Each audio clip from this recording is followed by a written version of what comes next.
Olanda, un model de urmat în mai multe domenii legate de industria agricolă. De exemplu, această țară a transformat sectorul horticol într-un model de business de succes, din toate punctele de vedere. Mă refer aici și la milioanele de turiști care vizitează anual fermele dedicate florilor. Toate instituțiile care contribuie la producțiile impresionante și la exportul produselor horticole în toată lumea sunt foarte bine organizate. Cum s-a reușit acest lucru vom afla în minutele următoare dintr-un amplu interviu realizat de colega mea, Andreea Gheorghiță, cu excelența sa, doamna Willemijn van Haften, ambasadorul Regatului Țărilor de Jos în România. Ne aflăm la sediul Ambasadei Regatului Țărilor de Jos în România, iar alături de mine o am pe excelența sa, doamna ambasador Willemijn van Haften, împreună cu consilierul pe agricultură, doamna Sophie Nive, unde vom discuta despre un subiect foarte frumos și foarte necesar în aceste vremuri de instabilitate politică și socială. Avem nevoie de frumos în viețile noastre și vom avea plăcerea de a discuta despre industria florilor, despre cum funcționează lanțurile operaționale și ce poate învăța România de la o țară cu tradiție în acest domeniu. Thank you very much for accepting our interview invitation. Today we will be discussing a beautiful topic, the floral sector. How much is it worth, this sector, now in 2025? Yes, thank you very much, and I'm really happy to be in your program. So thank you very much for your invitation.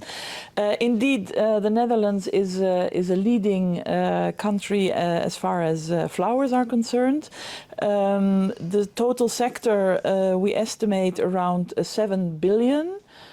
So it's really very large, but what is maybe even more important, it gives employment, steady employment to over 80,000 people. And in peak season, this number almost doubles because the sector, of course, also uses additional labor in certain times of the year. How has the Dutch government supported this sector? That this sector is quite expensive for the farmer. So in this sense, there are various regulations, but also funds to this. We make use of the EU CAP subsidies that are directed to sustainable agriculture and also providing a stable income to the farmers. And the flower sector is eligible for this. Apart from that, we have national programs to become climate neutral in greenhouses in 2040, for example. There are stimulating schemes for that. We also work on the closing of the cycle in the greenhouses, where we put instruments to. We have R&D funds, especially for the top sector, horticulture and planting material. That's a collaboration between government, companies and institutions. And there the government also provides strategic partnerships and pushes the collaboration between the institutions forward, also with credits for farmers, for example. But apart from that, we also provide loans, especially for young farmers, for example, or farmers that are applying organic farming or climate smart farming. So there's a big variety of instruments that are put to this aim of being more sustainable, also in the greenhousing and the flower sector. The interesting thing is, of course, in the Netherlands we don't have a lot of area, so hydroponics helps us to be more intensive in the production, but also to keep a stable quality to the production and low input for environment. So our government really is supportive to this development, and indeed there are credits, farmers and companies, they have easier access to finance from banks, and the government is in support of that, and guarantees between, of course, the agreements also that these loans will be provided. I think, if I may add, what is important in this respect is the predictability for the farmer. So the loan and the grant schemes that the Dutch government provides, but also that the European government provides, the more longer term they are, the more easy it becomes for the farmer to calculate how much investment does he or she need, how many years it will take for him or her to earn back the money. So I think for a market to be able to really grow and flourish, if I may use that word in this context, predictability in financial instruments is very important.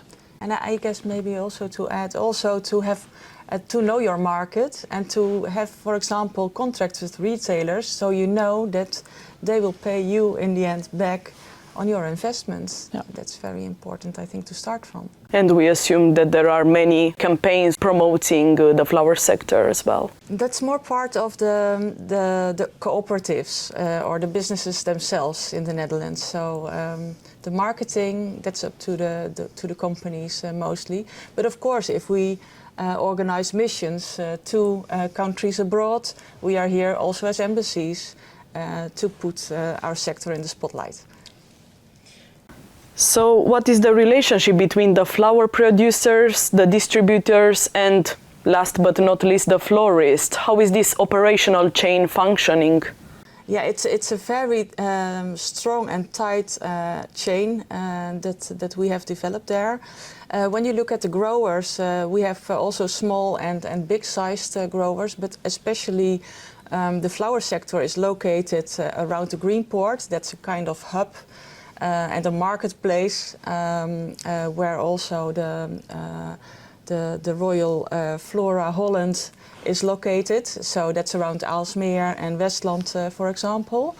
And there's also the auction of this cooperative, and that's where the florist and I should say the flower producers, of course, in a cooperative leave their products.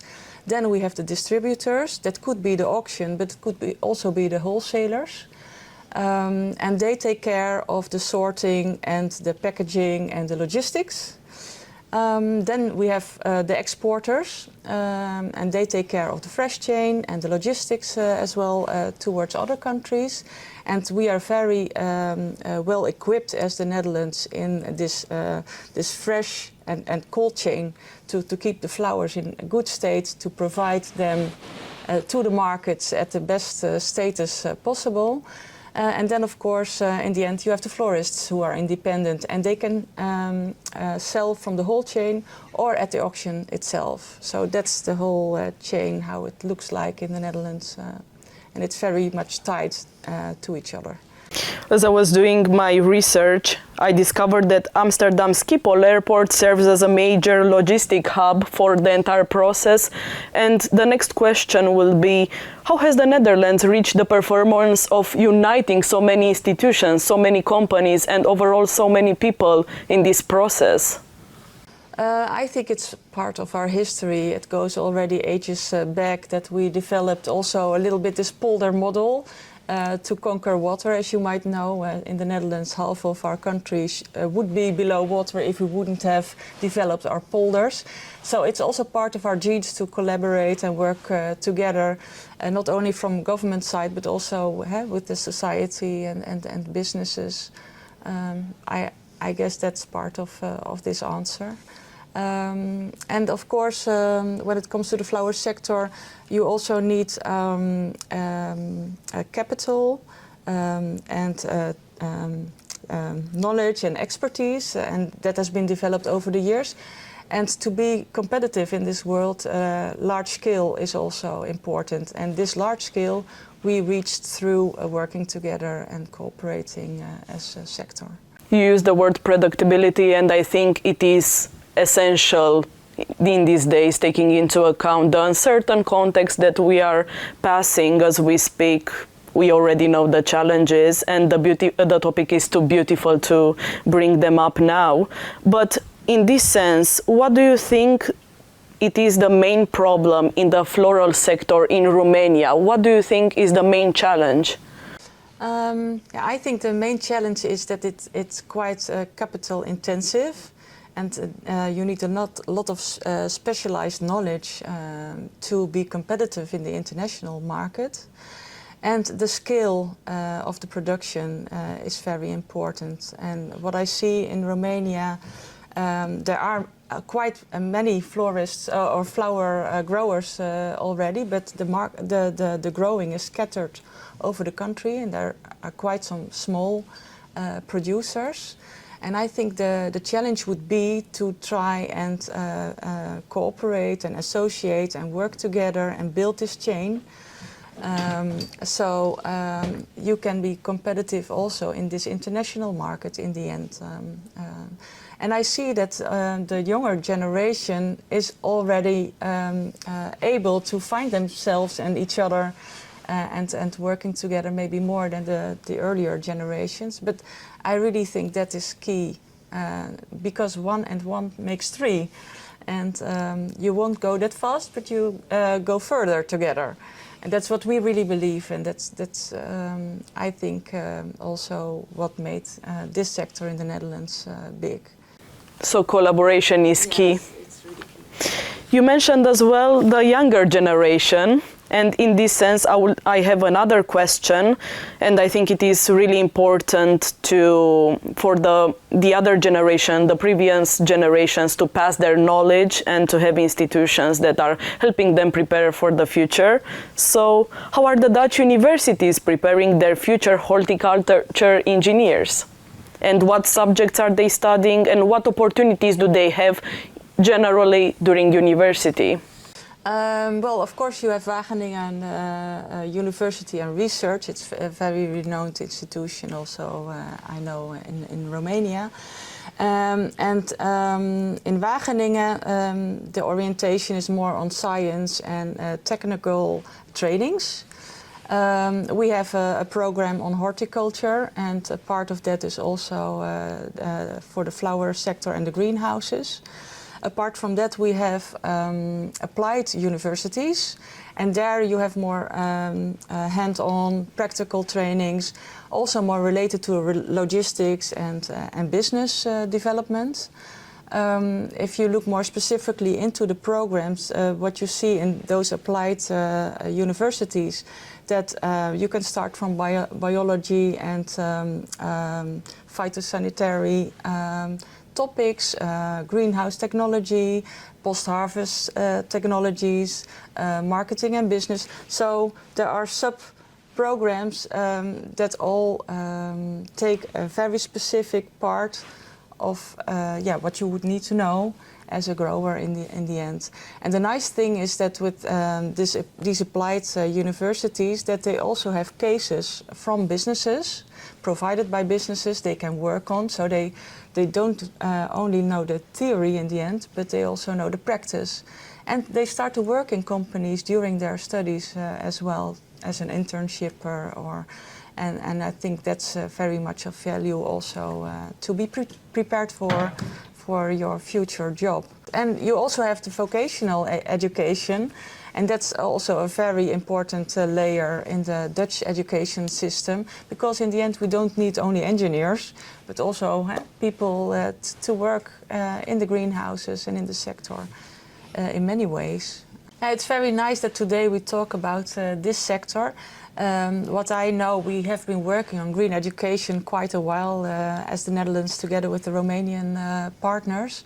And there is a lot of exchange between students. There are internships between Romanian and Dutch companies. And there are also EU-related projects already taking place and happening. But as embassy, we really think we could play a facilitating role also in exchange of knowledge and teaching the teachers, and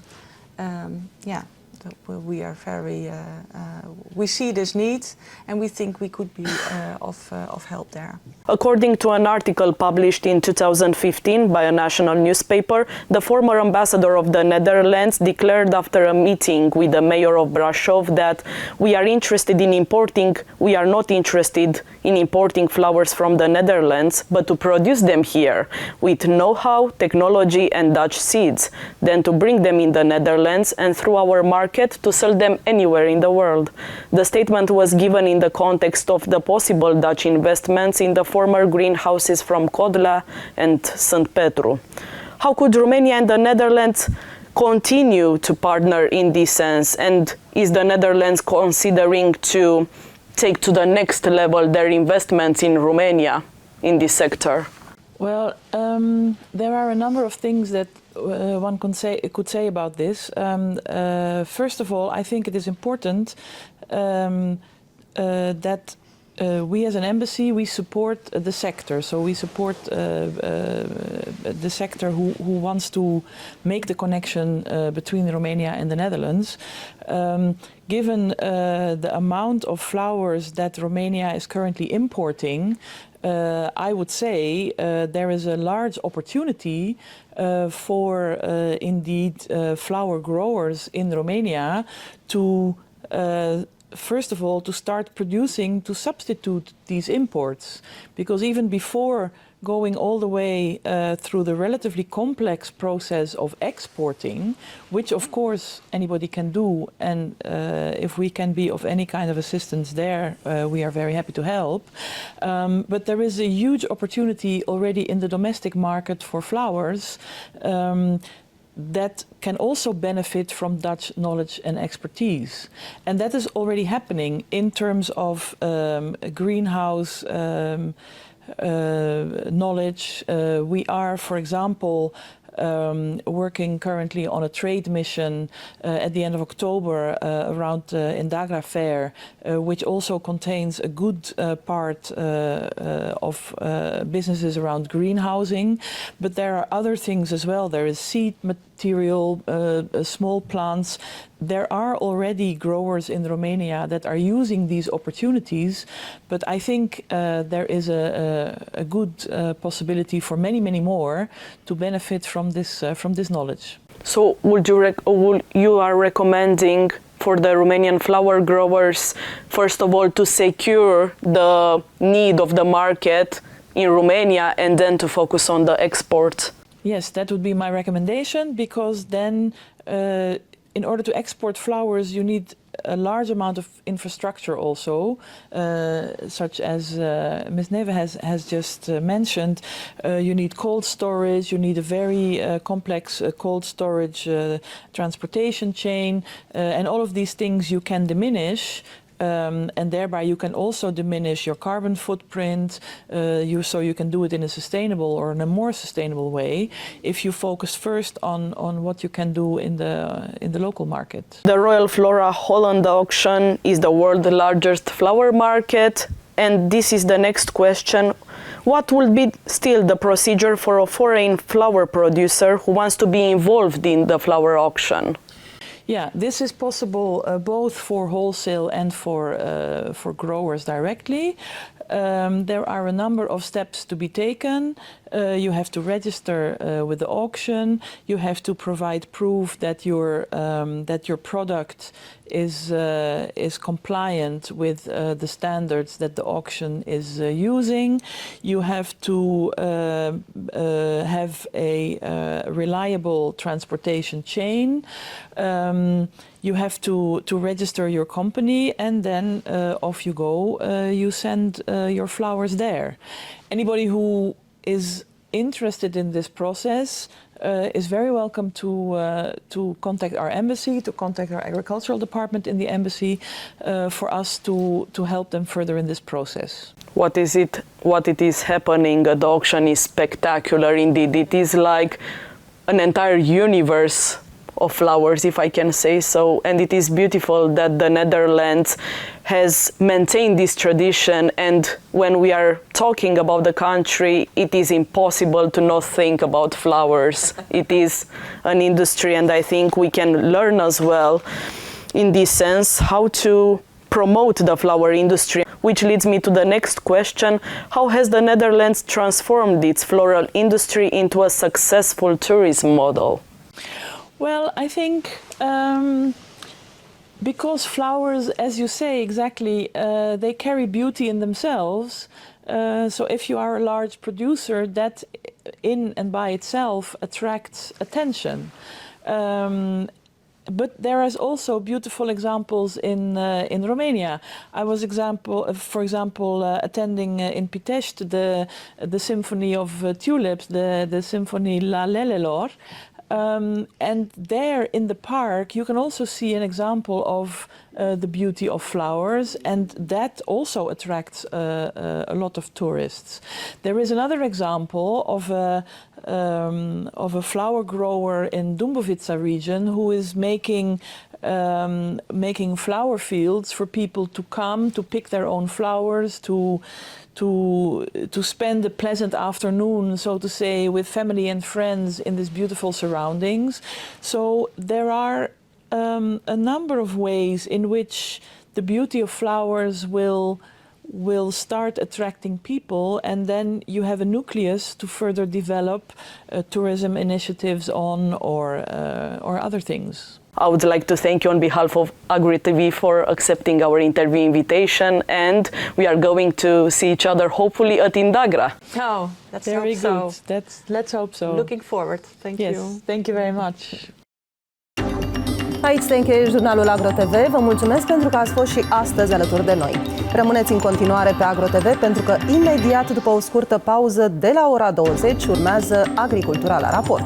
Emisiune realizată de colegul meu Ovidiu Ghinea.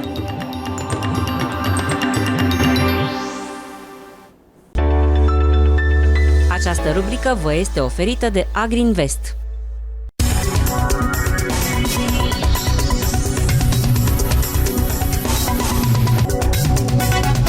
La noapte cerul va fi noros în jumătatea de vest a țării, unde aria ploilor se va extinde treptat. Vor fi mai ales averse, iar în Banat și Crișana posibil descărcări electrice. În restul teritoriului cerul va fi variabil cu nebulozitate joasă sau ceață în est și sud-est. În Banat și Crișana vântul va avea intensificări temporare cu viteze de 50-70 de km pe oră. Temperaturile minime se vor situa în general între 5 și 14 grade. Mâine vremea se va răci în vestul, centrul și nordul țării, unde valorile termice se vor apropia de normele perioadei, iar în celelalte regiuni va fi în continuare mai cald decât în mod obișnuit. Vor fi norări și averse la începutul zilei în Oltenia, Transilvania, Maramureș și vestul Munteniei, iar mai ales după amiaza în Moldova, estul Munteniei și în Dobrogea. În rest, cerul va fi variabil, iar ploi slabe se vor semnala izolat. Pe locuri îndeosebi în zonele de deal și de munte se vor înregistra cantități de apă de 15-25 de litri pe metru pătrat și izolat în extremitatea de sud-est a teritoriului vor fi posibile descărcări electrice. Vântul va avea intensificări în Banat, Crișana, Maramureș, Transilvania, vestul și sudul Olteniei cu viteze de 50-70 de km pe oră și pe locuri în restul zonelor cu viteze în general de 40-50 de km pe oră. Temperaturile maxime se vor încadra în marea lor majoritate între 13 și 22 de grade.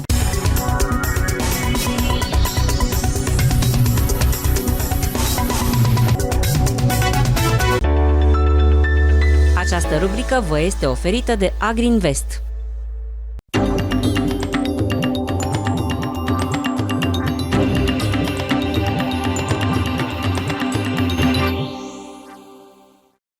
Emisiunea v-a fost oferită de Sixt, partener de mobilitate al fermierilor români prin AgroTV.